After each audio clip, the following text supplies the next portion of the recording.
La paz de Dios con ustedes, iglesia. Amén. Amados hermanos, al iniciar este tiempo de predicación, quiero compartirles unas palabras que me impactaron sobremanera de un famoso predicador estadounidense del siglo XIX llamado D.L. Moody. Y cito, él dijo: me estoy cansando de esa palabra deber. Todo el mundo habla de que es su deber hacer esto o su deber hacer aquello. Ha sido mi experiencia que cristianos de esta clase tienen muy poca bendición. ¿No podemos tener una ambición más alta que la del deber? ¿No podemos trabajar por Cristo porque le amamos? Fin de la cita. La claridad, mis hermanos, de estas palabras nos llevan a meditar a nosotros, que nosotros como creyentes actuamos en base al amor que sentimos por Jesús. Y no porque es una obligación religiosa o porque alguien debe andar atrás, como uno dijese, empujando a alguien para que haga algo para el Señor. Una mujer en el siglo I que se presenta en los evangelios comprendió este concepto de obrar y de hacer algo para el Señor por amor. Esta mujer ungió al Señor Jesús en el momento clave, mostrando así su amor genuino. Por tal motivo, hoy, mis hermanos, vamos a ver tres realidades en nuestra vida que reflejan una devoción genuina al Señor Jesucristo. Número 1, una vida de adoración. Número 2, una vida de responsabilidad. Y número 3, una vida de acciones que perduran. El pasaje de hoy, mis hermanos, nos va a enseñar a cómo debemos de aplicarlo. Abra su Biblia en Mateo 26, por favor. Vamos a leer desde el versículo 6 al 13. Mateo 26, de 6 al 13. La palabra de Dios dice de esta manera en Mateo 26, 6. Y estando Jesús en Betania, en casa de Simón el leproso, vino a él una mujer con un vaso de alabastro de perfume de gran precio y lo derramó sobre la cabeza de él, estando sentado a la mesa. Al ver esto, los discípulos se enojaron, diciendo: ¿para qué este desperdicio? Porque esto podía haberse vendido a gran precio y haberse dado a los pobres. Y entendiéndolo Jesús les dijo: ¿por qué molestáis a esta mujer? Pues ha hecho conmigo una buena obra. Porque siempre tendréis pobres con vosotros, pero a mí no siempre me tendréis. Porque al derramar este perfume sobre mi cuerpo, lo ha hecho a fin de prepararme para la sepultura. De cierto os digo que donde quiera que se predique este evangelio, en todo el mundo, también se contará lo que ésta ha hecho para memoria de ella. Amados hermanos, una mujer con devoción al Señor hace un acto maravilloso al Rey.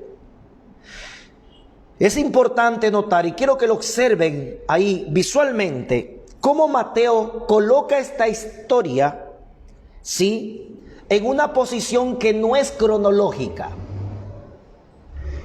En los primeros versículos de Mateo 26, el Señor Jesucristo le está diciendo a los discípulos que faltan 2 días para ir a la cruz. Y luego aparece esta historia que acabamos de leer. Pero por el Evangelio de Juan, donde también se encuentra, en Juan 12, se encuentra esta misma historia, al igual que en Marcos 14, se nos informa en esos evangelios que este evento en particular fueron 6 días antes de que Cristo vaya a morir a la cruz. Es decir, un sábado por la noche, antes de que ingrese triunfalmente a Jerusalén. Y creo que allí surgen algunas preguntas. ¿Por qué Mateo colocó esta historia después que Jesús había dicho en el versículo 2 de Mateo 26 que solo faltaban 2 días y esta historia es 6 días antes? Y lo primero que entendemos es que los escritores bíblicos en los evangelios, cuando escribían, tenían algo en mente. No siempre escribieron cronológicamente. sino que escribían de acorde a la intención, para que cuando la gente leyese el Evangelio, comprenda la intención por el cual había colocado ciertos pasajes. Y haga este ejercicio conmigo. Los primeros versículos, mire su Biblia, vemos que Jesús está hablando de un complot, de que los religiosos quieren matarlo, y gente orgullosa, gente malvada, gente asesina. Pero ahora Mateo nos presenta en esta historia un contraste, lo opuesto. Una mujer que se humilla, una mujer que lo adora, una mujer que hace un acto de amor muy diferente a lo que estaba anterior. Es decir, que Mateo tiene la intención clara de que notemos cómo mientras algunos querían matar a Jesús, y de hecho lo hicieron, otros estaban adorándolo antes de que Él vaya a la cruz. Y cuando revisamos este pasaje, mira que en el versículo 14 al 16 se habla de la traición. Es decir, este es un sándwich. Así como que uno coloca la rodaja de pan, coloca el queso y coloca la otra rodaja. Es decir, vemos primero el complot, luego vemos la adoración de una mujer devota al Señor que hace una excelente obra. Y luego vemos al traidor en los versículos 14 al 16. Mateo tiene la intención clara de decirnos que mientras quieren destruir al Señor, sí hay gente que lo adora y que lo alaba. Y estos son los que fueron muchas veces despreciados por la sociedad. ¿Por qué decimos eso? El versículo 1 llama a un señor Simón y le dice el leproso. Sin lugar a dudas, Jesús hizo un milagro con este hombre y ya no era leproso. Y entendemos esto porque está en una ciudad llamada Betania, y Betania estaba a 3 kilómetros al este de Jerusalén, en las laderas o en las partes bajas de lo que se conoce como el Monte de los Olivos. 3 kilómetros nada más. Significa que esta cena de honor que le están haciendo al Señor, agradeciendo de que el Señor Jesucristo ha sanado a este hombre, también nos encontramos en Juan que la mujer que derrama el perfume se llama María, y es nada más y nada menos que la hermana de aquel hombre que Dios resucitó de entre los muertos, llamado Lázaro. Y encontramos a otra mujer ahí, hermano de ellos dos, que es Marta. Es decir, que Juan, el Evangelio de Juan, hablando de esta misma escena, nos entrega más detalles, donde sabemos que la mujer que derramó ese perfume se llama María, y que en esa cena de honor está Simón, que ha sido limpiado, está Lázaro, que ha sido resucitado, está Marta, que tuvo una relación maravillosa con el Señor, y está María, y de seguro están los discípulos y otras personas más. Entonces, mis hermanos, es correcto ver de que cuando el Señor Jesucristo levantó a Lázaro de los muertos, dice la Biblia en Juan capítulo 11, los religiosos y los fariseos sintieron una repulsión para el Señor Jesucristo, repulsión al Señor Jesucristo. Cuando vieron que el Señor de forma milagrosa, los fariseos iban a ver si realmente Lázaro había resucitado. Y Juan 12 nos informa que aún ellos no solamente querían matar a Jesús, sino que querían matar también a Lázaro. Estos hombres no eran de confiar. Y en esta escena, amados hermanos, el milagro de la resurrección de Lázaro provocó un alboroto en los religiosos. Ellos querían acallar a toda costa la gloria del Señor Jesucristo. Y acallar la gloria de Jesucristo, hermanos, eso es imposible para cualquiera. Es imposible.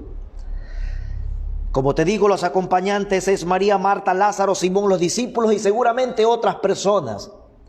Y en un momento de esa cena de honor, 6 días antes de que el Señor vaya a morir a la cruz por aquellos que se arrepienten, mira lo que sucede en el versículo 7, Mateo 26. Vino una mujer, sabemos que es María por Juan, y ella tomó un vaso de alabastro de perfume de gran precio, lo quebró y lo ungió, lo derramó, dice el texto, sobre la cabeza del Señor. Un vaso de alabastro, mis hermanos, era un vaso de una piedra costosa que había en Egipto, tipo mármol. Es decir, que aquí lo costoso no solamente era el perfume, como dice el texto, sino también el envase. Ese envase se traía ya herméticamente sellado de Egipto y pasaba a la parte de Oriente. Mira, anota esto. Mira lo caro que debe haber sido el perfume. Que el vaso de alabastro se hacía en Egipto y pasaba a Oriente, y de Oriente lo traían herméticamente sellado quien lo quería comprar. Entonces, el Señor Jesucristo es expuesto a una acción de esta mujer, de María, que toma un costoso perfume de gran precio y lo derramó sobre él. Juan 3 nos dice que el perfume era nardo puro. Juan 12:3. Y el nardo, escuche bien, era una hierba aromática traída de los pastos de los Himalayas. Y ese nardo puro solamente era un presente para regalárselo a los reyes sobre la tierra. Entonces María está comprendiendo de que Jesús es un verdadero rey. María entonces está entendiendo de que lo está adorando por medio de la acción de algo tan costoso que ella tenía, y seguramente esto debió haber ahorrado mucho dinero para poder comprarlo. Ya vamos a ver cuánto, una aproximación de cuánto valía ese perfume, ya que en Juan se nos informa que uno de los discípulos de Jesús, cuando vio ese acto de que María quebró el vaso de alabastro y derramó sobre la cabeza de Jesús, apareció uno de los discípulos. Bueno, realmente fueron todos los que murmuraron, como dice el texto, pero uno en especial habló, y ese fue Judas Iscariote. Y Judas Iscariote dijo que ese dinero se lo podía dar a los pobres.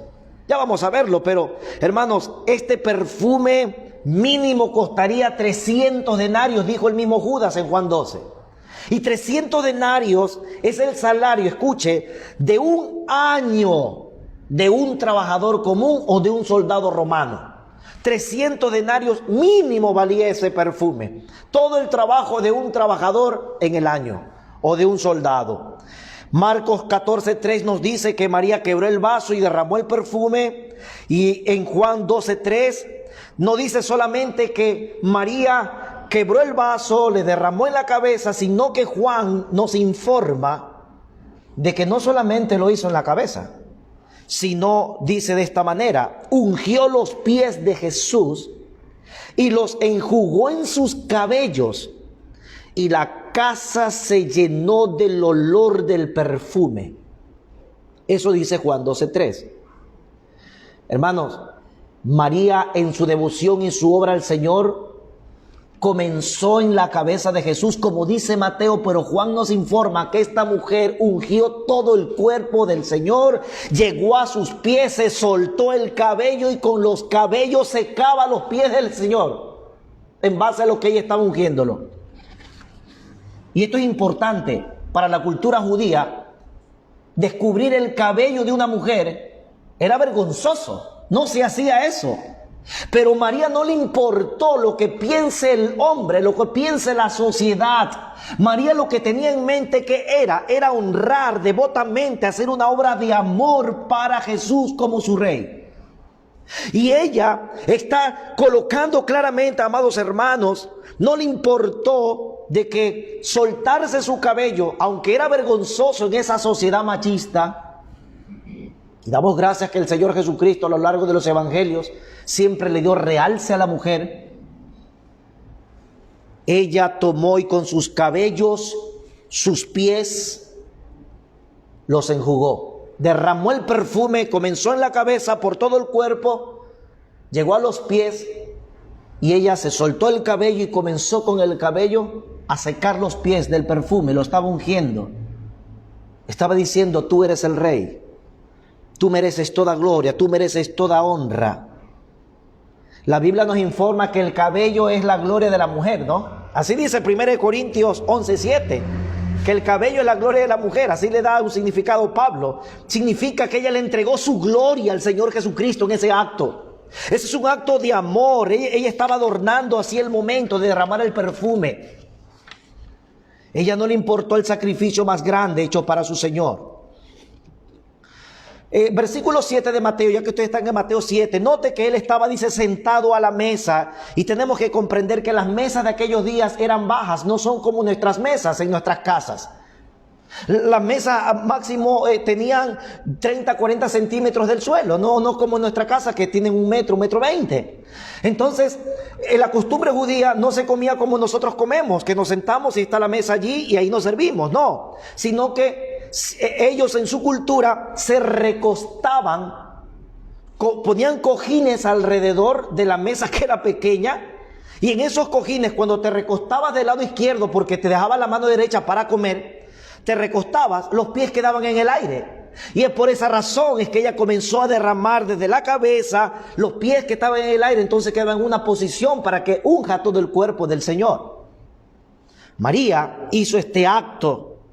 A esta mujer no le importó dar lo mejor para Jesús. Esta mujer está honrando al Señor. María está dando la gloria a Jesús por esta acción práctica de amor genuino.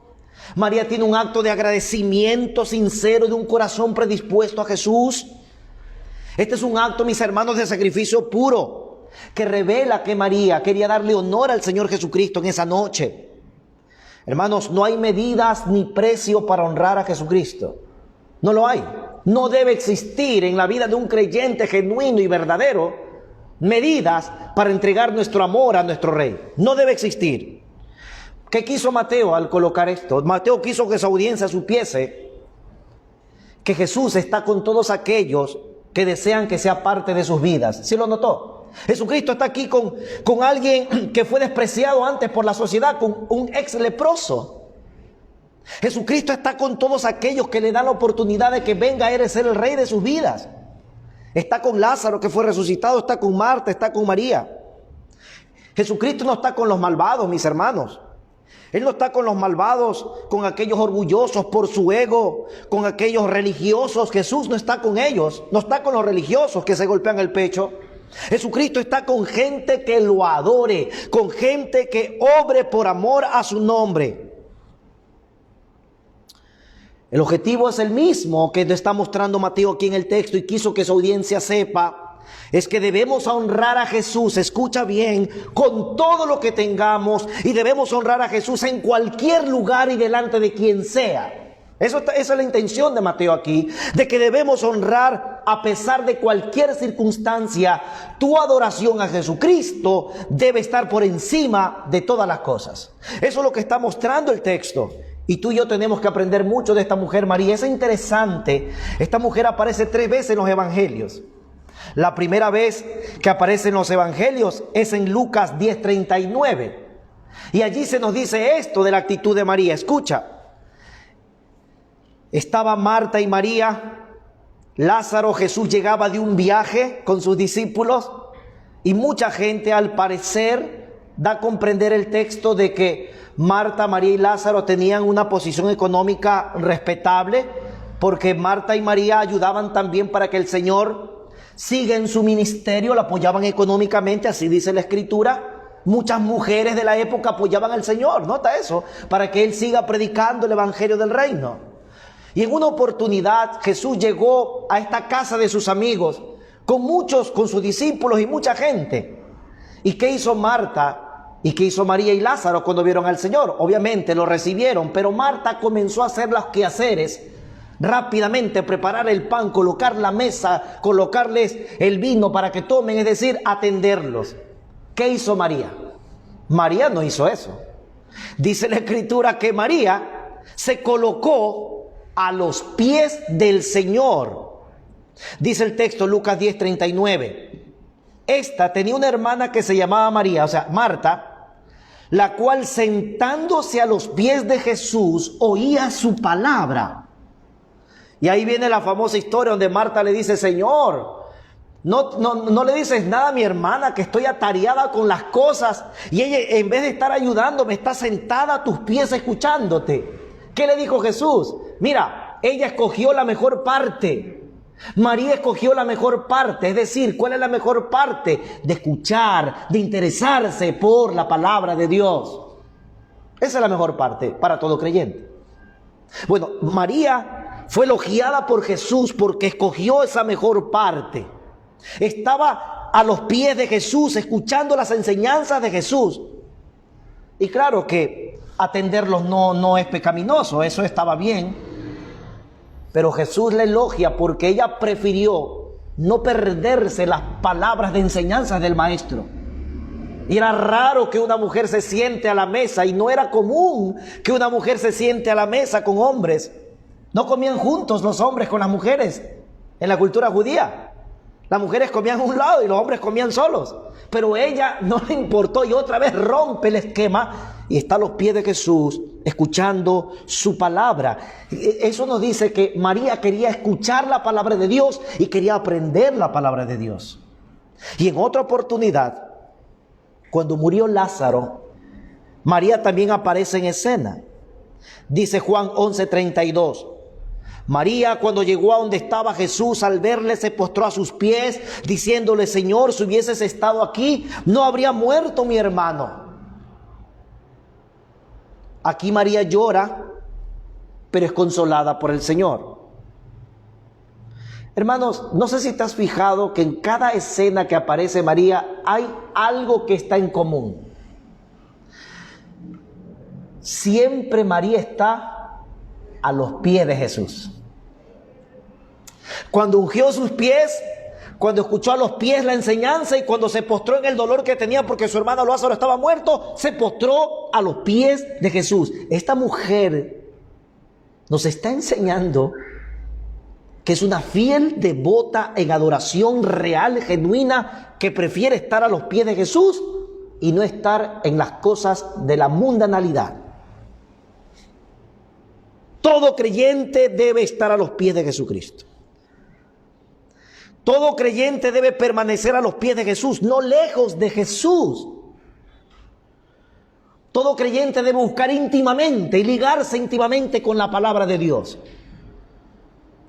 ¿Cómo un cristiano evidencia aquello? Cuando está buscando y escuchando y aplicando la palabra de Jesús, la palabra de Dios, las Santas Escrituras. María era una sierva fiel a Jesús. María no solamente ha dado, escuche esto, calidad de adoración, sino que en el texto de hoy, ¿qué ha dado? Cantidad de adoración. No solamente dio calidad, sino dio cantidad de adoración. Hermanos, todo lo que le demos al Señor, escuche esto, aún lo más costoso de la tierra es insignificante en comparación para lo que Cristo ha hecho por nosotros. Todo lo que tú y yo podamos darle a nuestro Señor, lo más costoso de la tierra, es insignificante para lo que Él ha hecho por ti y por mí en la cruz del Calvario. Y al parecer María entendió esto. Por eso la vida de un creyente es una vida, número uno, de adoración. Una vida que no escatima esfuerzos para Jesucristo. Una vida de que debe estar en comunión y entrega a Cristo. Dice la Biblia que Dios busca esos adoradores, que lo amen en espíritu y en verdad, que lo adoren. Yo te voy a decir algo, mi hermano. Tú puedes tener mucho tiempo para ayudar a los pobres. Puedes hacerlo. Tú puedes tener tiempo para servir aquí en la iglesia inclusive. Tú puedes tener tiempo para leer la palabra de Dios. Pero si tú no tienes una vida de adoración íntima con el Señor Jesucristo, de nada sirve lo anterior. De nada sirve. La adoración a Jesús debe ser lo primordial para ti y para mí, para que tú puedas actuar hacia los demás de manera apropiada y no vacía.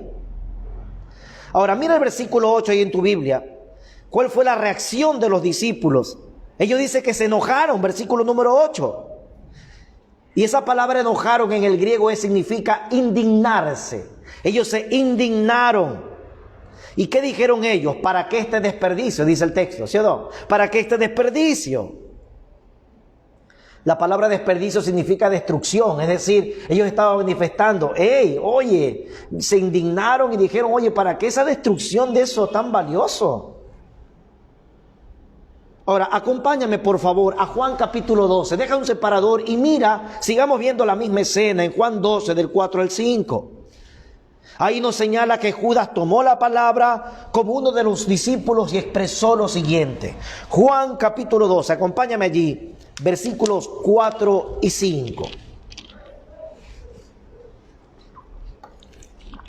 Dice la Escritura, Juan capítulo 12, versículo 4. Y dijo uno de sus discípulos, Judas Iscariote, hijo de Simón, el que le había de entregar. Versículo 5. Mira lo que dijo Judas. ¿Por qué no fue este perfume vendido por 300 denarios? Mira que él calculó el valor del perfume, nota, por 300 denarios y dado a los pobres. Y esto, cuando uno lee eso, dice, bueno, Judas está pensando en una buena causa social, ¿no? Pero el mismo texto nos va a decir, hermanos, que eso era una hipocresía. Mira el versículo 6. Pero dijo esto no porque se cuidara de los pobres, sino porque era, ¿qué cosa? Ladrón, y teniendo la bolsa, sustraía de lo que se echaba en ella. Hermanos, ¿qué significa eso? Los 12 discípulos designaron que Judas sea el tesorero del grupo. Y yo quiero que mediten en esto. A ver, ¿cómo que fue que Judas fuera el tesorero? Y ahí no estaba Mateo, que había sido cobrador de impuestos. Ahí no estaba Pedro, Juan, Felipe, que eran pescadores, eran hombres de comercio. Es decir, que Judas era un engañador por excelencia y con una falsa apariencia de honestidad los engañó y ellos lo designaron a él, el que era ladrón, para que tenga la bolsa. Hermanos, él engañó a todos menos a Jesucristo, obviamente, menos a Jesús, que Jesús sabía lo que había en el corazón de este hombre. Y Judas está calculando ahí 300 denarios. Marcos nos dice que algunos se enojaron entre sí y murmuraron para que este desperdicio. El argumento, ¿cuál es de ellos? Dice, ¿por qué no se vendió esto y se lo dio a los pobres? Ahora, ¿cómo se sentiría María haciendo el acto y escuchando a los discípulos del Señor? Nota eso. ¿Cómo se sentiría ella que está haciendo algo profundamente de amor de su corazón hacia el Señor y los discípulos ahí mismo en la mesa murmurando de su acción? Bueno, a ella no le importó lo que piensen, ni los discípulos tampoco. Si no le importó lo que piensa la sociedad, tampoco le importó lo que piensan los discípulos. Porque el Señor Jesucristo, ¿qué hizo con el acto de ella? El Señor Jesucristo, al ver la actitud de los discípulos, mostró profundo aprecio por el acto de María. Regresa a Mateo 26, versículo número 10, y nota que el Señor Jesucristo ahora está validando, está aprobando lo que está haciendo esta mujer y les llama la atención fuertemente a los discípulos en amor y les dice, ¿por qué molestáis a esta mujer? ¿Sí ven? ¿Por qué molestáis? Han sido comentarios pesados, significa la palabra molestar, pesados, comentarios fuera de sí, estaba diciendo Jesús. Están hablando por hablar, están hablando por ser envidiosos, estaba diciendo Jesús, porque ni ustedes que son mis discípulos están haciendo lo que esta mujer está haciendo conmigo. Peor ellos que son hombres. Es decir, que Jesús les está diciendo, ¿por qué son pesados? Eso significa molestar, ¿por qué son pesados con lo que esta mujer está haciendo? Ellos debieron haber hecho eso, pero una mujer devota con un corazón sincero al Señor está haciendo lo correcto. Jesús lo reprendió por este comportamiento desconsiderado y les pone la equivocación. Mira ahí, sigue leyendo, dice, ella ha hecho conmigo una buena obra. Ahí está lo que está diciendo Jesús de esta mujer. Ahí está, él está considerando, ustedes están equivocados, ella está haciendo lo correcto, dice el texto. Ella ha hecho conmigo una buena obra. Jesús está defendiendo a la mujer, está aprobando a la mujer. Ella ha hecho lo correcto, ella ha hecho lo espiritual, ella ha hecho lo trascendente. Y aquí muchos pueden equivocarse cuando leen el texto quizás, porque dice, bueno, Jesús está desmereciendo a los pobres cuando él dice, porque siempre, versículo 11, mira, porque siempre tendréis pobres con vosotros. Él no está desmereciendo a los pobres. Y yo quiero que te concentres, hermano, en esta frase, en esta mañana, porque esta frase que tú ves allí, que el Señor pronunció cuando aprobó a María, cuando Él dice, porque siempre tendréis pobres con vosotros, esta frase aniquila, esta frase destruye el sistema político socialista. Hermano, estamos en época de elecciones, ¿verdad?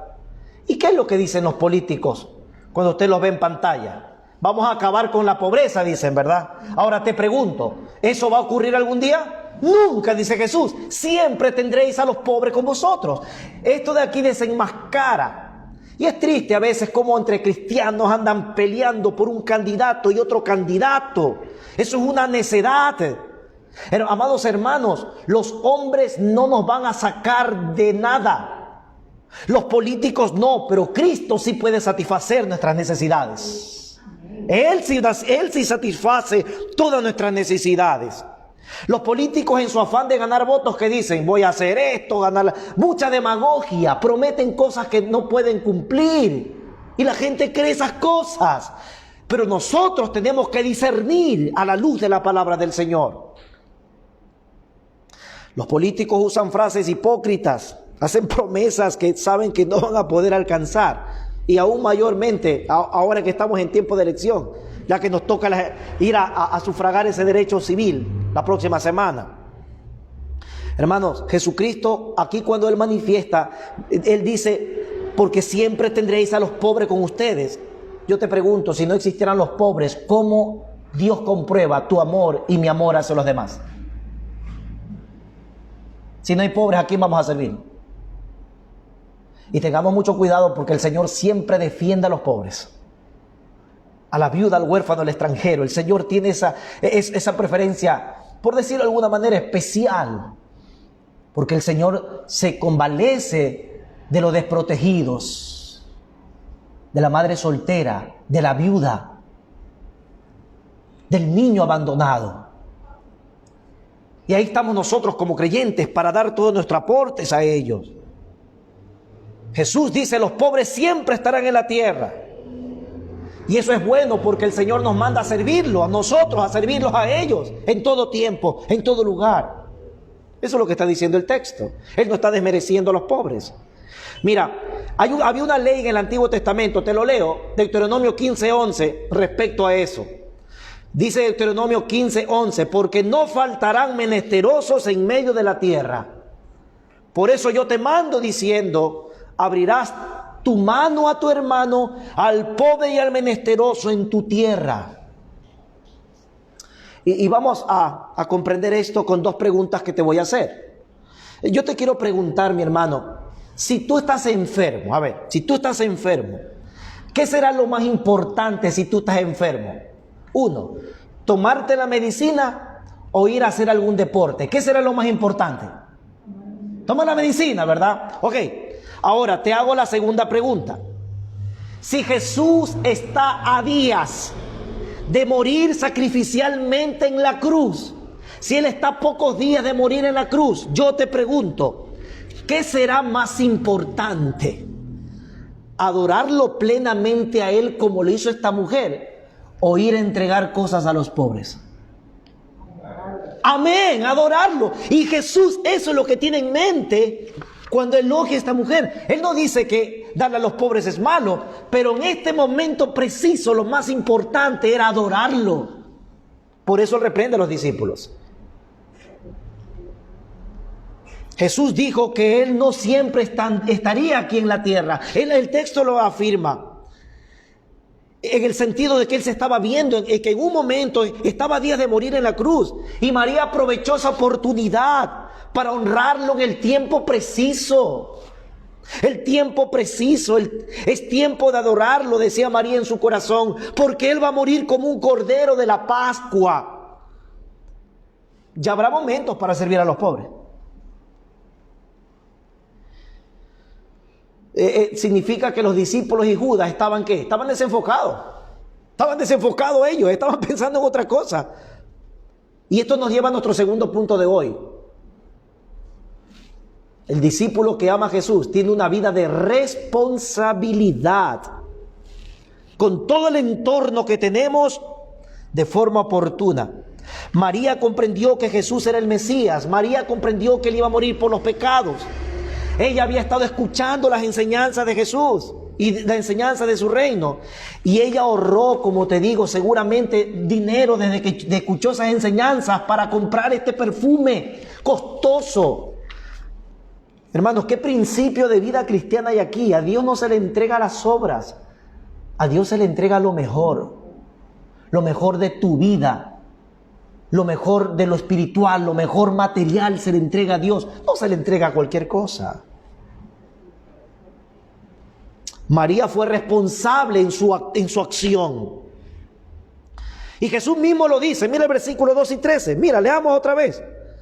Porque al derramar este perfume sobre mi cuerpo, nota que primero dijo sobre la cabeza en los primeros versículos, ahora Jesús mismo dice que fue sobre todo el cuerpo, nótalo. Al derramar este perfume sobre mi cuerpo, lo ha hecho a fin de prepararme para la sepultura.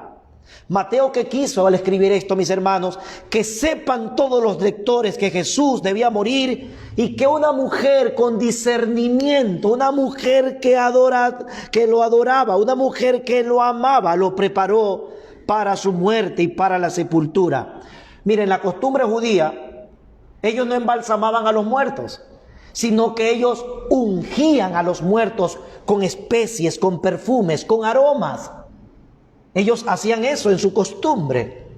¿Te recuerdas la escena cuando era domingo muy por la mañana? Jesús murió un viernes y dice que las mujeres se levantaron con especies y aromas. ¿Y a dónde fueron las mujeres? Al sepulcro. ¿Qué iban a hacer ellas? A ungir el cuerpo del Señor. Pero se encontraron y se quedaron con sus especies en las manos porque el Señor había resucitado, ya había resucitado para aquel momento. Cuando Jesús murió, dice Juan, que José de Arimatea y Nicodemo lo ungieron en el cuerpo. Pero, ¿cuál es la ventaja de María? ¿O cuál es lo extraordinario de María? Que mientras José de Arimatea y Nicodemo lo ungieron muerto, ella lo está ungiendo vivo para adorarlo. Esa es la diferencia. Y Jesús por eso le exalta. Por eso Jesús lo ungió en vida, porque entendió que él cumpliría su palabra, que resucitaría. Dice el versículo 12, fue en todo el cuerpo que ella derramó ese perfume. En Juan nos dice que Jesús le dijo además, déjenla a ella, que ella ha guardado todo esto para el día de mi preparación, de mi sepultura, dice Juan. María mostró sinceridad y Jesús recompensa a aquellos que obran para Él con amor. Escucha esto. Jesús honra a todos aquellos creyentes fieles y verdaderos que cuando hacen algo para el Señor lo hacen con amor profundo, no por obligación. Así como comenzamos lo que decía este predicador estadounidense. Nada de deber, sino por amor, por lo que Él es. Versículo 13, mira allí. De cierto os digo, dijo Jesús, mira cómo el Señor va a honrar a esta mujer. De cierto os digo que donde quiera que se predique este evangelio, en todo el mundo también se contará lo que ésta ha hecho para memoria de ella, para que la gente recuerde esta acción. Eso significa, Jesús está diciendo para que recuerden la acción de esta mujer que me ha hecho algo que ni mis propios discípulos han hecho. Adorarme, ungirme, porque cree que voy a morir y porque cree que voy a resucitar, porque cree que voy a pagar sus pecados en la cruz y porque cree que soy el Rey del universo. Jesús honra a esta mujer de una manera plena. Mira el texto, Él dice que en todo el mundo se va a conocer esta mujer. Gloria a Dios por eso. Trascendió, dice el texto, trascendió lo que ella hizo. Y los discípulos vieron mal. Jesús lo exaltó y dijo, todo el mundo va a saber lo que tú has hecho. Y ahora en Ecuador, después de más de 20 siglos, seguimos revisando esta maravillosa historia. Se cumplen las palabras del Señor. Entonces, esto nos lleva a nuestro tercer punto. Un creyente genuino, ¿qué tiene? Una vida de acciones que marcan a la gente. Una vida de acciones que marcan a las personas, que las marcan positivamente. Porque tú y yo, no sé si puedes estar de acuerdo conmigo en lo que voy a decir. ¿Cuántas veces tú y yo hemos marcado negativamente a las personas? Pero ahora como creyentes debemos hacer lo contrario. Marcar a la gente a nuestro alrededor, a nuestra familia, positivamente con acciones que las marquen. Hermanos, en conclusión, este pasaje nos enseña que Jesús merece ser adorado. No sé si dices amén a eso. Les merece ser adorado por sus discípulos. ¿Y eso qué implica? Número uno, una vida de adoración continua. Hermano, usted tiene que estar consciente de que usted depende de Dios absolutamente. No depende de sus fuerzas propias, sino que dependes de Dios. Busca a Cristo íntimamente. Anhela su palabra. Anhélalo con todo tu ser. Interésate por aprender la palabra del Señor. Ponla en práctica cada vez que puedas. El creyente que comprende este punto de una adoración continua, lo resumo así: siempre quiere honrar a Jesucristo por encima de todos. Siempre lo quiere honrar, en cualquier lugar, en su trabajo, en su vecindario, en su casa, en el bus, caminando, en la tienda. Siempre quiere honrar a Jesucristo, porque entiende que un creyente que lo ama tiene una vida de adoración continua. Número 2, ¿qué más nos enseña este pasaje? Que tenemos una vida de responsabilidad. Y esa vida de responsabilidad, mis hermanos, es con Dios. En primer lugar es con Dios. ¿Por qué? Porque nos manda a nosotros, como dijo el apóstol Pedro, como aquel que nos llamó es santo, sead santos vosotros en toda vuestra manera de vivir. Mire, el creyente que comprende que tiene una vida de responsabilidad debe conducirse con temor todos los días que esté en esta tierra. Con temor delante de Dios, alejándose de lo malo, alejándose de lo que te roba la comunión con Dios. Eso es tu responsabilidad y la mía como creyentes. Primero, nuestra responsabilidad es con Dios, de tener una vida alejada de lo malo, alejada del pecado. Hermanos, pero también tenemos una responsabilidad ¿con quién? Con nuestra familia, ¿verdad? Dice la Escritura que como Dios nos provee con su ayuda divina, Pablo dijo estas palabras: que si alguno no provee para los suyos, y mayormente para los de su casa, ha negado la fe y es peor que un incrédulo. 1 Timoteo 5:8, escucha esto, lo repito, 1 Timoteo 5:8, si alguno no provee para los suyos. Y es interesante que cuando Pablo dice eso, ¿sabe cuáles son los suyos en el texto? La iglesia del Señor. Porque luego dice, y mayormente para los de su casa. Ahí eso está hablando para la casa, para su esposa, hijos. Pero dice para los suyos. Pablo está diciendo que el creyente es responsable. Y escuche esto, usted y yo somos responsables delante de Dios.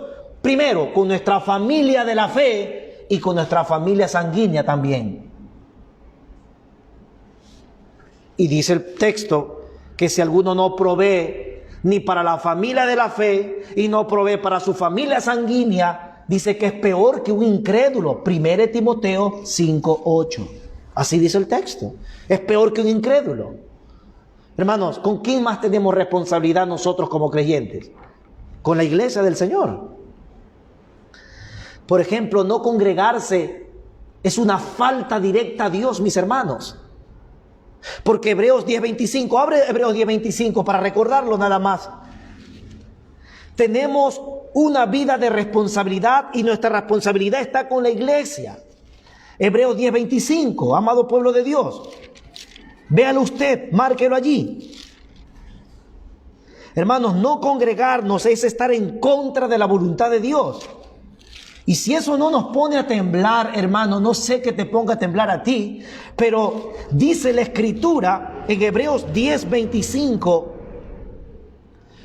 no dejando de congregarnos, marca costumbre, sino exhortándoos y tanto más cuando ves que aquel día se acerca. Hermanos, escuchen esto, por favor. Esto no estamos hablando de una mecánica religiosa, estamos hablando de la voluntad de Dios. Dios demanda y Dios le dice a todo cristiano: hey, tú eres responsable delante de mí de congregarte domingo a domingo con tus hermanos. Ahora, ¿para qué nos congregamos? Mira el versículo 24, por favor. Mira, para esto nos congregamos. Márcalo en tu Biblia. ¿Para qué nos congregamos? Y considerémonos unos a otros para estimularnos al amor y a las buenas obras. ¿Eso dónde se ve? Aquí en la iglesia. Aquí juntos con tus hermanos. Muchos se han acostumbrado solamente al Facebook Live. Muchos quieren congregarse, entre comillas, a través solamente del servicio ahí por internet, por la transmisión. Dice, ya me congregué, ya cumplí con Dios, ya está bien. Escucha, hermano, ¿es pecado eso? No es pecado verlo. Escuchen, si yo no puedo venir porque estoy enfermo, obviamente hay que ser prudente, estamos en una pandemia. Pero hermanos, no les sorprende, y tú no has pensado en este fenómeno por los motivos que hay por la pandemia, de que muchos muestran sus actitudes que no comprenden la importancia de la iglesia. No comprenden la importancia de la iglesia. ¿Sabes por qué? Lo decíamos hace un momento. Van a sus trabajos, pero no van a la iglesia. Van a los supermercados, pero no van a la iglesia. Van a todos lados, menos a la iglesia. No sé si el diablo les ha hecho creer que en la iglesia se contagia y en otros lados no. Escuchen, amados pueblos de Dios, la palabra nos dice, aquí tú no encuentras que si existe algún problema no te congregues. Hermanos, cuando se escribió el libro de Hebreos, escúchame esto, cuando se escribió el libro de Hebreos, había una persecución terrible a los cristianos que los mataban. Y sin embargo el Espíritu de Dios que dijo, no dejen de congregarse.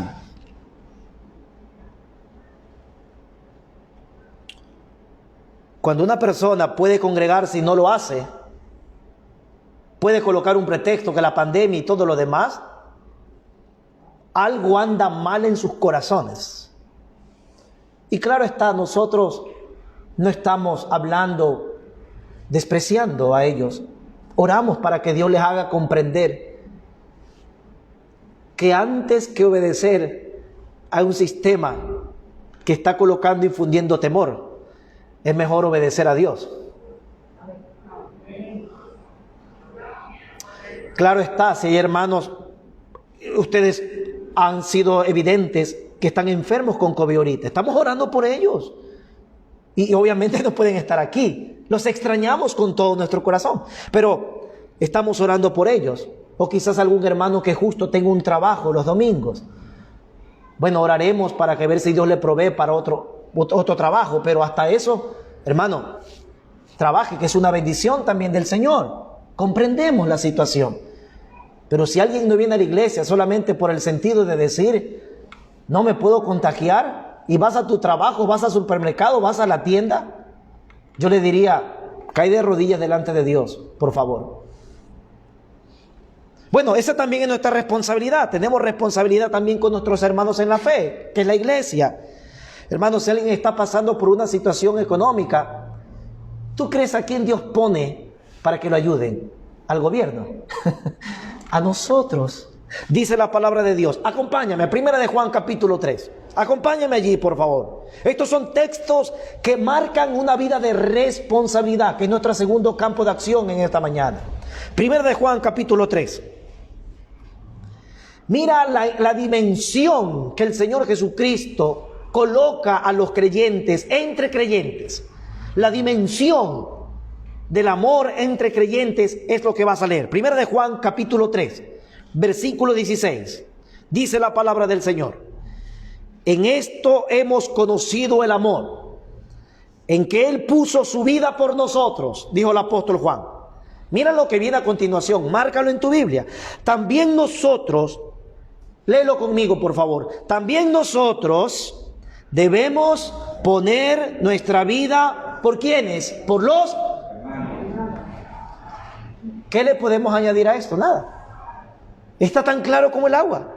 Dice poner la vida por nuestros hermanos. Ahora, sigamos leyendo. Mira el versículo 17.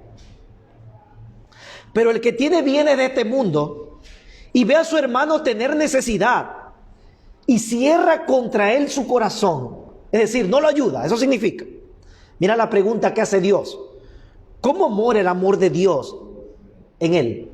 Es decir, ¿cómo es que tú eres cristiano si no practicas el amor con tus hermanos en necesidad? Nota eso. Esa también es nuestra responsabilidad, amado pueblo de Dios.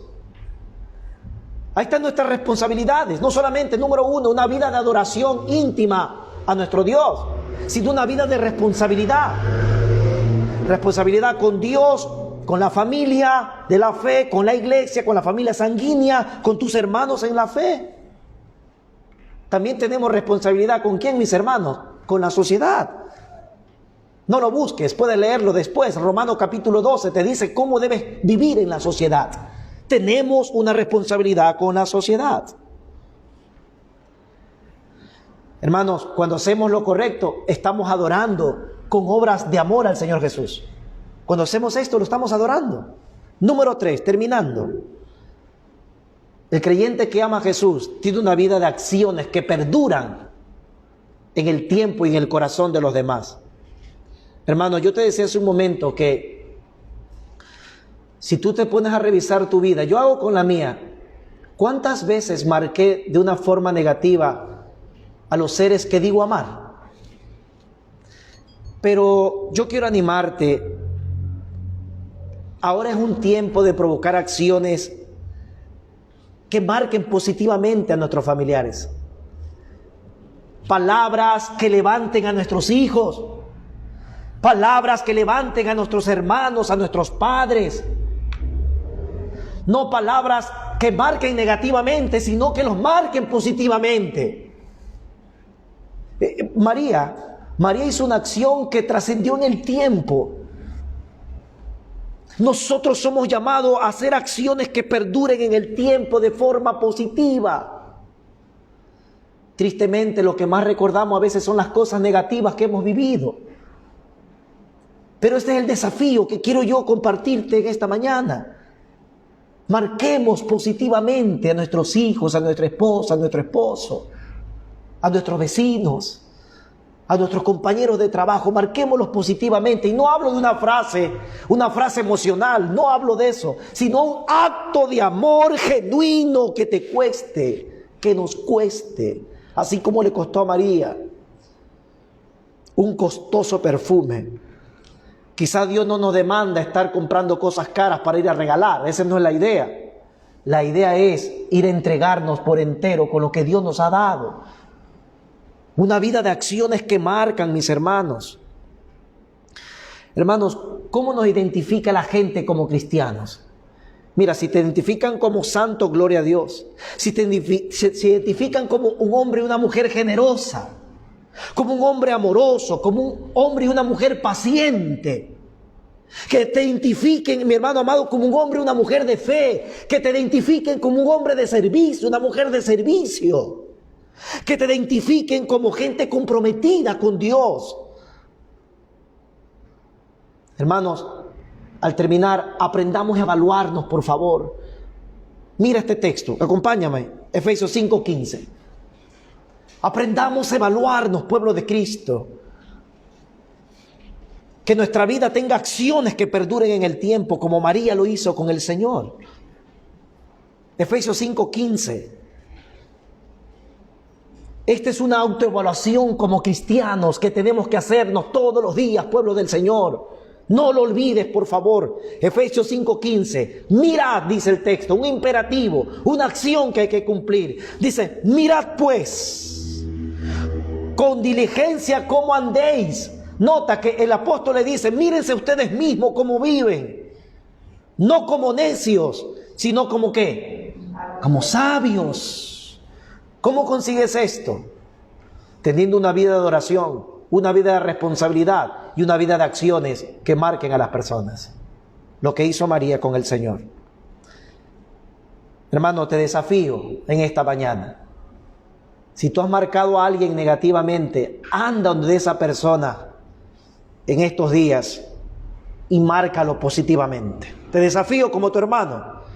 Anda y márcalo positivamente. Provoca una acción cristiana.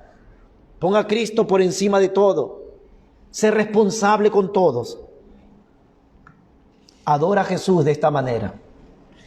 Al terminar, solo pregunto, ¿tú tienes una vida así? Bueno, Jesús espera eso de los discípulos, que seamos fieles en servirles. Tengamos cuidado en caer en el ejemplo de Judas. Judas fue un hipócrita. Judas quería agradar a Dios con obras vacías y con obras mecánicas, pensando él que bueno, damos la plata a los pobres y ya está todo bien delante de Dios. Cuando perdió la perspectiva que lo más importante en esta vida es adorar fielmente a nuestro Señor Jesucristo. Que sea así en tu vida. Vamos a orar. Bendito Dios, gracias por tu palabra. Gracias porque a través de esta historia nosotros podemos darnos cuenta que A Cristo se le sirve con fe y con amor, por encima de todo y de todos, porque lo que Él ha hecho por nosotros es tan grande, mi Dios, que la eternidad no alcanzará para agradecerle. Él merece ser adorado, Señor. Padre, gracias por tu palabra. Mueve a tu pueblo, mi Dios, a que tenga una vida de adoración, una vida de responsabilidad, una vida de acciones que perduran. Señor, para que tú te glorifiques, para que usted, mi amado Dios, sea exaltado delante de los hombres y también vengan al conocimiento de la verdad. Mi Dios, quiero pedirte por todos aquellos que están aquí y han visto esta transmisión. Si aún no son parte del pueblo de Dios, ten misericordia de ellos, amado Padre, y sálvalos. Tráelos a tu reino, donde el Rey debe ser adorado. Oramos por todos ellos que no son salvos, que vengan en arrepentimiento y fe al Señor Jesucristo, al único que merece adoración plena con todo nuestro ser. Gracias te doy, mi Dios, por este tiempo. Gracias por la bendición a tu pueblo al salir de este lugar. Te lo agradecemos infinitamente en el nombre poderoso de Cristo Jesús. Y todos decimos amén.